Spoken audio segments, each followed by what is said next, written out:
Hey, Mom. Never met you. I wish I did. Met your son. You did an outstanding job raising and birthing that child. He has healed bodies, souls, and spirits all over the world. Michael loved to duplicate himself. He would go get off the boat, go into a village, gather a crowd. When he closed that night, he would say, "Now, who wants to learn what I just did?" The next day, he'd take all those people that wanted to learn on the island and he would duplicate them. And when they got to knowing what they were doing, he would start taking them to what he called mama houses, which were orphanages. And he would have the people learning do the healing. First thing he'd tell them, get with the Holy Spirit, find out how God wants to heal them, and then go to work. And if you have any questions, ask the Holy Spirit. Michael has an album full of kids with their hands up, holding on to these mamas. They were women in villages that took the children. Michael would go to all the mama houses, make sure the children were healed, the mamas were healed, and the last thing he did was train all the children once a day. When mama said it was a good time, the kids would all circle mama and pray for her. And he had an album full, and when he showed me that album of these mamas with their hands up and all the kids around, his face just lit up, and I could see your love in his heart. And I wanted to tell you I loved him, love you. You did a good job. Thanks. Yeah, my name's Tracy Beatty, and I'm Bonnie's husband.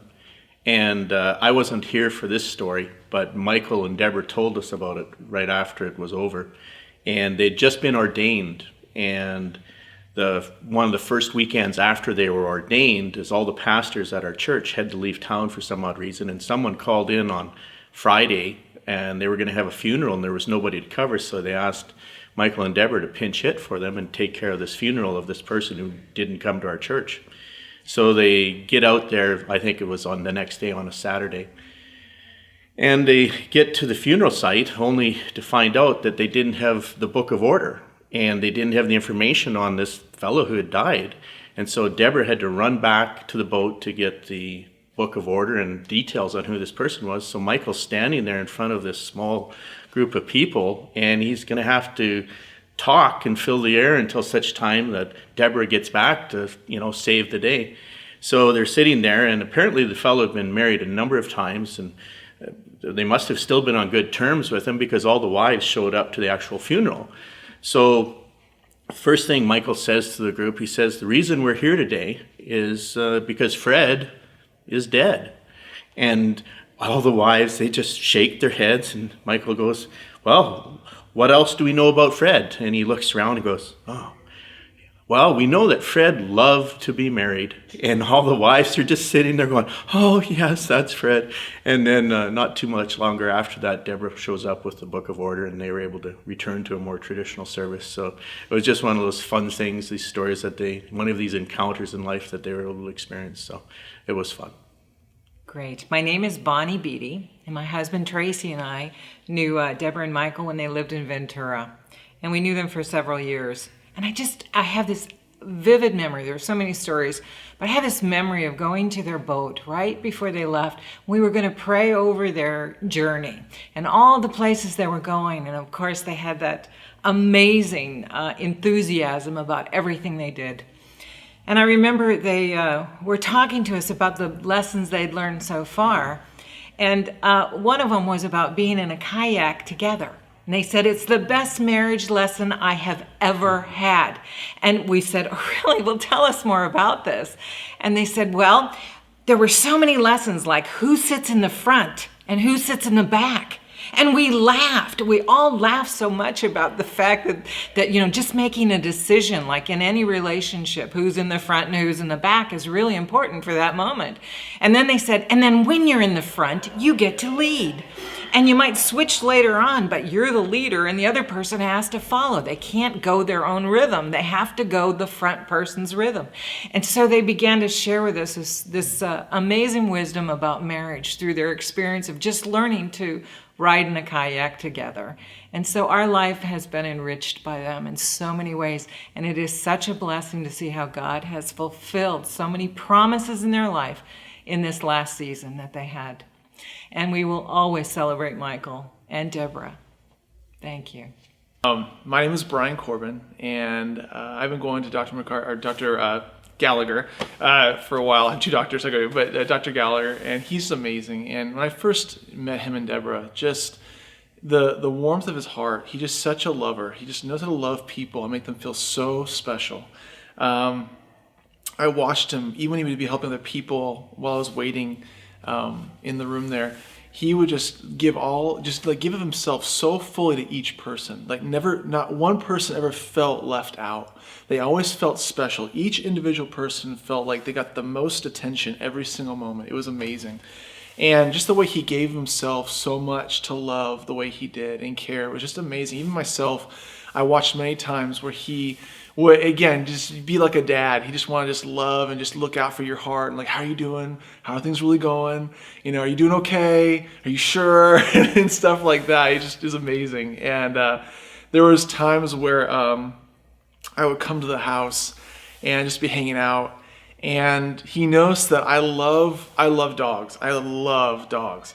So they have their dog, Rocky. And Rocky is so much fun to me. I love hanging out with Rocky.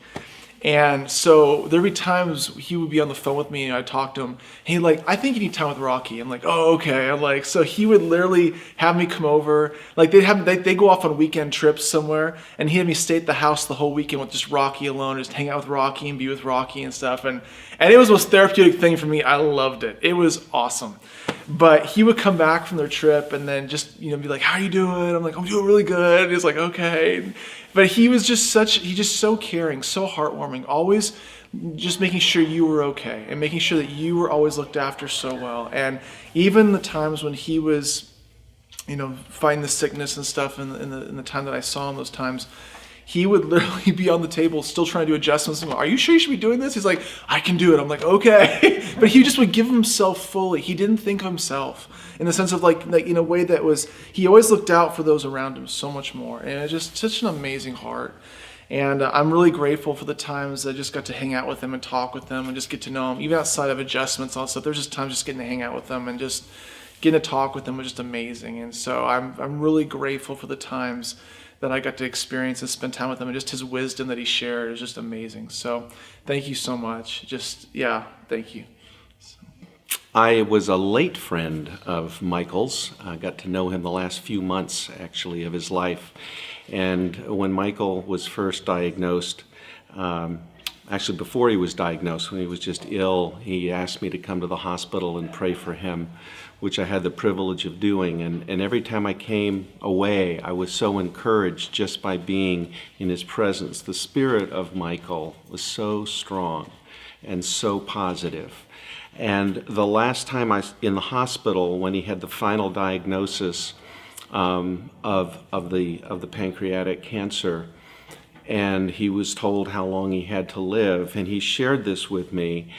But the joy on his face, the animation, the power, the strength that he had, and he said to me, Mark, I'm in a win-win situation. Either God's going to miraculously heal me now, or he's going to heal me completely, and I'm going to be with him in a short period of time. I was just blown away by the joy and the peace that he had, even at the moment of that devastating news. And just the scripture that comes to mind when I think of that is, death, where is your sting? There's no victory. His victory has already been assured, and he knew that. So just bless you and know that he had peace even in the last few weeks of his life. Hi, I'm Mike Stickles.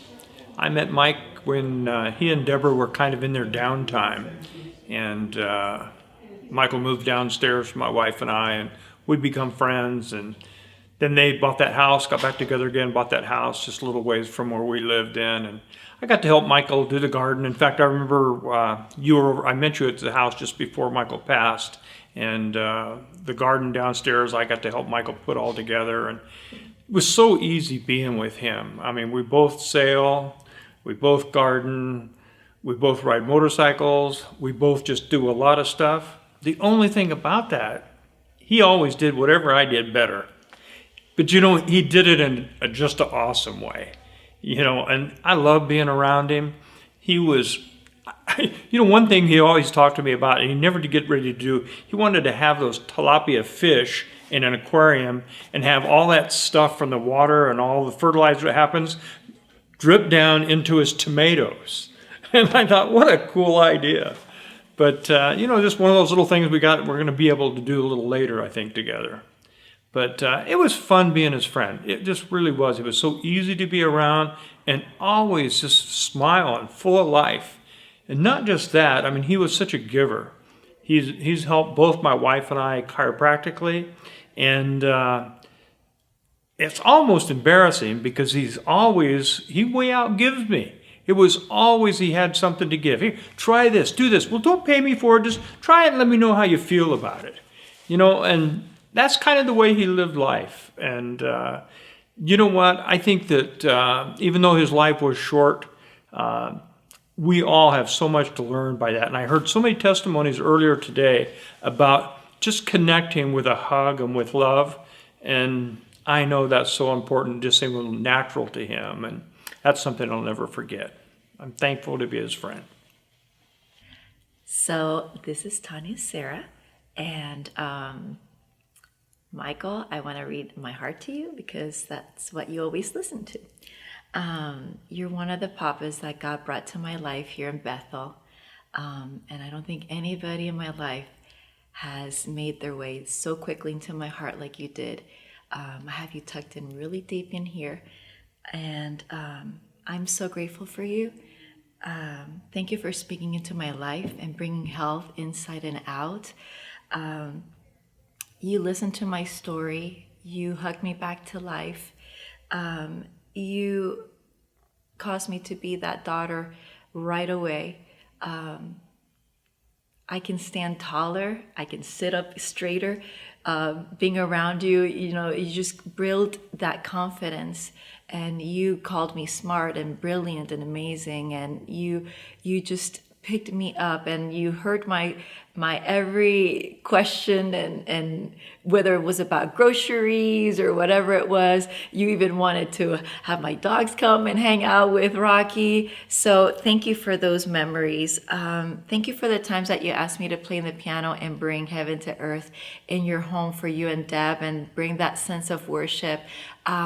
It caused me to always be ready in season and out of season. You're such a father.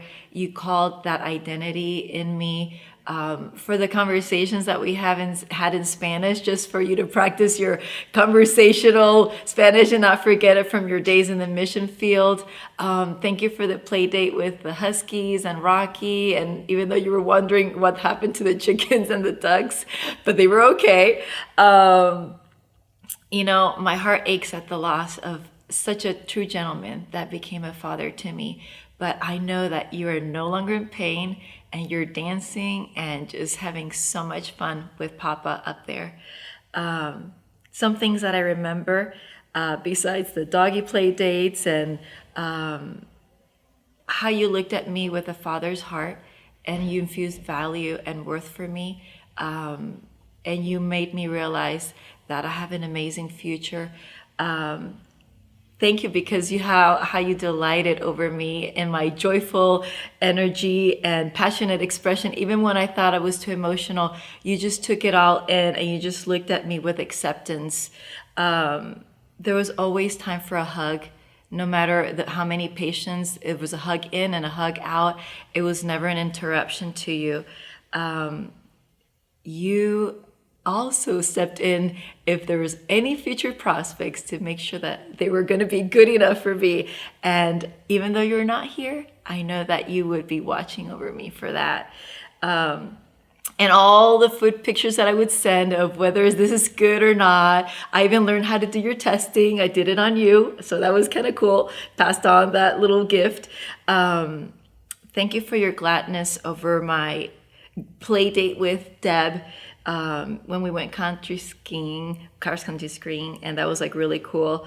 Thank you for her. She's such a treasure, and what a kindred spirit I have, and now I get to have her like a mama too. Thank you for the fact that I got to be at your home and just bring worship that one last time. And even Valentine's Day, I got to see you one more time.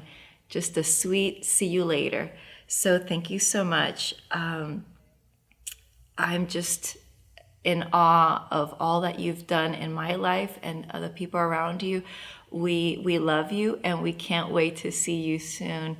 I think that's everything. I want to look through here because I don't want to miss anything at all. But also thank you, because I remember when I told you that once we got my nutrition thing down, I was asking you to prepare my body for having babies in the future. And you then prayed for my womb. So this womb is going to be ready for babies sometime in the future with a prospect that is good enough for me, just as you had made sure that I would look and seek out for. So thank you, Michael. Hasta luego, caballero. I met Michael when we were going through LAM. Actually, had gone through LAM, and we were involved in helping out with Spirit Connections of LAM. And so later on, Michael and Deborah were they were hosting a LAM home group. So my wife and I joined it, and we got to know them pretty well. Of course, we had already started going to him as a chiropractor, and he was helping us out a whole lot with chiropractic and nutritional stuff. And so he was always interested in, keeping us as healthy as possible. One thing I'd like to point out is he was exactly 1 year younger than I am. We both have September 20th birthdays. But one of the most memorable things I remember is how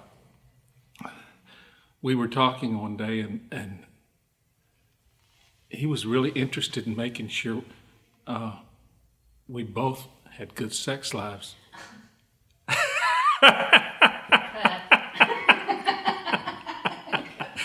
So he would start, this is what you do to help that situation out. So he was always leading me to the right kind of supplement. So so that's Michael. I mean, that's nice. What can I say? I love Michael.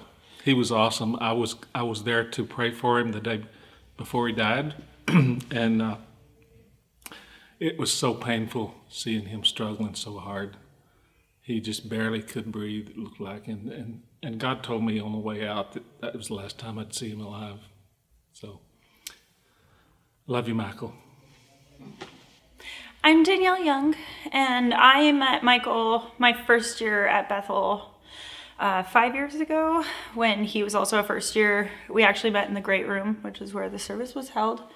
And I was in there, I was crying by myself, and he came in. I had some problems. My neck was completely out of line, and I was in a lot of pain, and I was also just really distraught because of all the emotional stuff I was going through. And that was when Michael came in, and the first thing he did was adjust my neck and fix me.